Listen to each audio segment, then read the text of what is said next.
Popular music is dumber, duller, and more homogenized than ever before. This isn't a matter of taste or subjective opinion. It's an objectively provable fact. A 10-year analysis of songs that spent 3 weeks or more at #1 on the Billboard charts found that song lyrics are getting measurably less intelligent. Chart toppers in 2006 read at a 3rd to 4th grade level. 10 years later, the intelligence of song lyrics has dropped by an entire grade. The way this trend's going, in a few years, song lyrics won't even be a challenge for 7-year-olds to understand. The study found that Beyonce, Lady Gaga, Kesha, and Maroon 5 song lyrics are particularly stupid. Researchers in Spain, who used a huge archive known as the Million Song Dataset, also found that pop music has become blander. Studying pop songs from 1955 to 2010, the team discovered that the diversity of transitions between notes, chords, melodies, and other sounds has diminished over the last 50 years. The Spanish study also found that producers are baking volume into songs at the production stage, making them artificially louder. This overcompression has the effect of sucking all the dynamics out of a song. Everything is beginning to sound the same. Individuality is being drowned out. In fact, pop music is now so devoid of originality that producers are using computer algorithms to determine which track will be commercially successful, and then ordering their manufactured sock puppet artist to record it. I think pop has made itself completely irrelevant as an aesthetic form. It's like looking into a hall of mirrors where all you see is the reflection of other mirrors.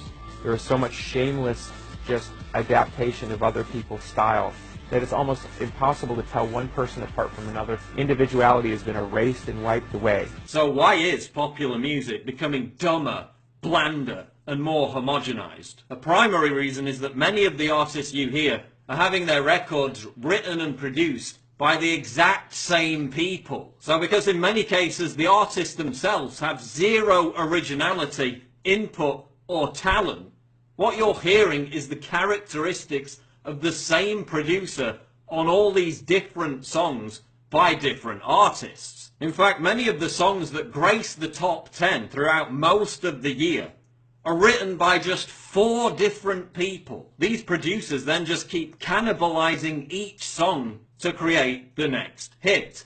That's why everything sounds identical, and the record companies behind these producers try and sue each other all the time for copyright infringement.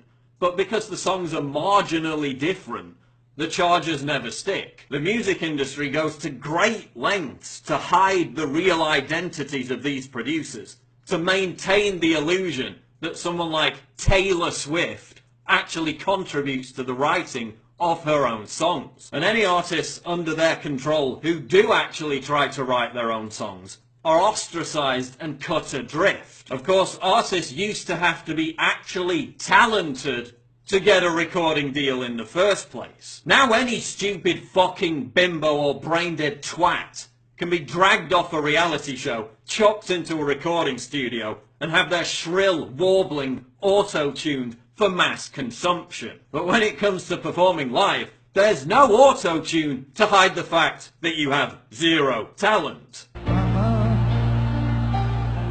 I just killed a man, put my gun up to his head, pulled a trigger, now he's dead. Mama, like that.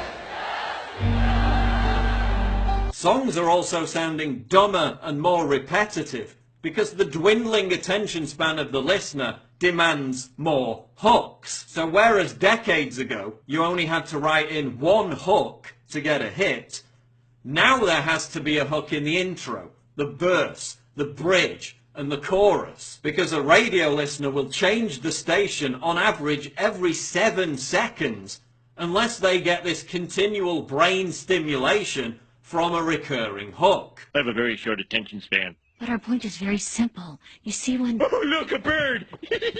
There's also this bizarre exaltation of modern DJs as if they're magicians of musicianship. when they're just pretentious wankers whose sole function involves pressing a button every 5 minutes. At least old school DJs used to require a few practical skills to entertain a crowd. Now, thanks to electronic dance music, EDM, the enjoyment of which requires the listener to be mashed off his tits on bath salts. Even Paris fucking Hilton is calling herself a DJ. Here's another thing. The subject matter of song lyrics has also noticeably changed. Yes, we've always had sappy, romantic drivel. But whereas a group like Pink Floyd once riffed on the precarious balance between authoritarian power and the individual, all in all, it's just another brick in the wall. Now Iggy Azalea riffs on, well, you tell me, because I've got no fucking clue.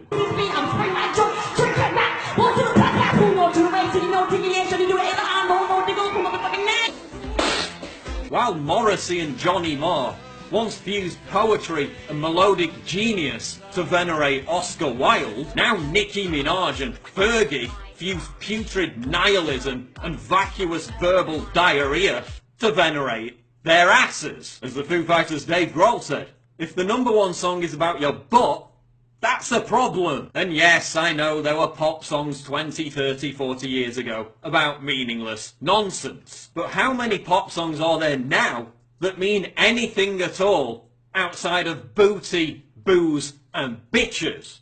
Remember the 60s, that era that a lot of people, have these glorious memories of, which they really weren't that great those years. But one thing that did happen during the 60s was some music of an unusual or experimental nature did get recorded and did get released. Now look at who the executives were in those companies at those times. Not hip young guys. These were cigar-chomping old guys who looked at the product that came and said, I don't know. Who knows what it is? Record it, stick it out. If it sells, all right. We were better off with those guys than we are now with the supposedly hip young executives, who are making the decisions of what people should see and hear in the marketplace. So we've established that pop music is getting dumber, less diverse, and more homogenized. And that must be what the audience wants, right? Otherwise there'd be no financial incentive to make it that way. But then when you look at movies and television, diversity, intricacy, and quality has improved as time has gone on. The plot lines of today's Netflix hits and movie blockbusters are infinitely more complex and nuanced than the comparatively simplistic TV shows and films of the 70s and 80s. So why does the consumer demand to be challenged when it comes to TV shows and movies, but yearn to be lulled into a bubble-wrapped coma when they load up iTunes? Why are we demanding smarter entertainment when we choose what TV shows and movies to watch, yet settling for increasingly dumbed down pop music? Well, it's because we're being brainwashed into liking songs that we would usually hate as a result of the simple trick of repeated exposure. Studies of the brain show that our reward centers light up from hearing the same song over and over again, even more so than hearing a song that suits our musical taste for the first time. By saturating radio, television, and online airplay with the same insipid crap produced by the same people, record labels can make us embrace a form of musical Stockholm syndrome. By force-feeding us in this way, they can override our own personal taste, and we eventually give in. After all, everyone else likes it, so it must be good, right? Pop music is the equivalent of junk food. It's quick, it's easy, it's all around us. And just like McDonald's, the producers stick to the same cookie-cutter recipe because it's what people have been indoctrinated to want to consume. I don't feel so good. But while movies and TV shows remain pretty segregated from our immediate lives, music is something we carry with us. It's the soundtrack to our day. It determines our emotions. So as the world around us becomes more perilous and chaotic, We look to music for familiarity and reassurance. This explains the continued success of a band like Coldplay, one of the most trite, banal, and meaningless pieces of dross to ever inflict itself on the music world, led by a frontman who is utterly incapable of writing anything other than lame cliches and tedious generalizations. Here's a band that's still trying to convey some kind of quasi-authenticity, yet whose latest album was produced by the same people behind Rihanna and Katy Perry. Well, as John Harris explains, a band like Coldplay maintains its popularity by acting as a kind of existential balm for humanity. The more dangerous, violent, and illogical the world appears to become, the more predictable, vapid, and unchallenging popular music needs to be. So Coldplay, and many others like them, provide a kind of musical safe space for their arrested development fans. Their lyrics get more blithely optimistic as the reality of the world gets darker. So long as Chris Martin is prancing around in front of bright colours, reassuring us all with his catchy hooks, the masses are calmed. Everything is going to be okay. So in summary, everything is being dumbed down.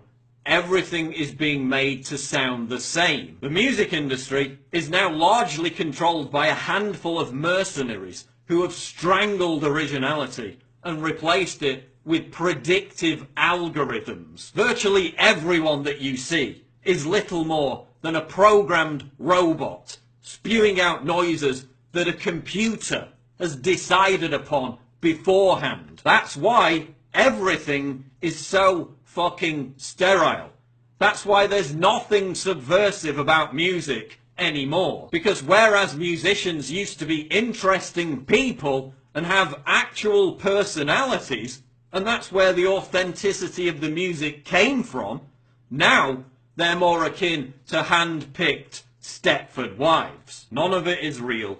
None of it is authentic. But it's still popular because an entire generation has had its brains rewired to think that a rotten McDonald's burger tastes like a premium fillet steak. And that's the truth about popular music.